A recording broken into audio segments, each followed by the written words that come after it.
with the Elios2, it actually has 7 sensors around the drone which identify. It's got light and distance measurement tools. So those distance measurement tools are always calculating, always making sure that the drone is stable, it's level, and it's in the right area, basically. So we actually, for a proof of concept and a bit of a trial, we went over to Norway, to one of the deepest gold mines in Europe. And what we were using it to do was to actually identify sills and identify deposits of minerals.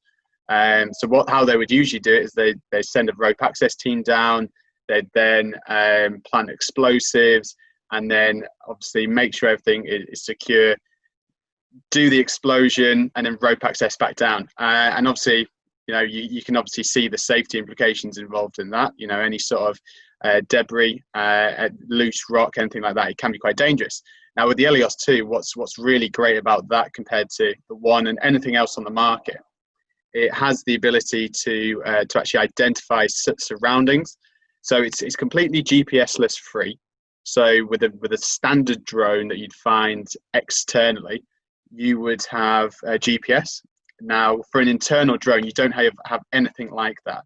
And for mining, it's perfect, because mining, you're not going to even have a sniff of GPS. You're not going to have any access to satellite data. You're not going to have any access to the outside world.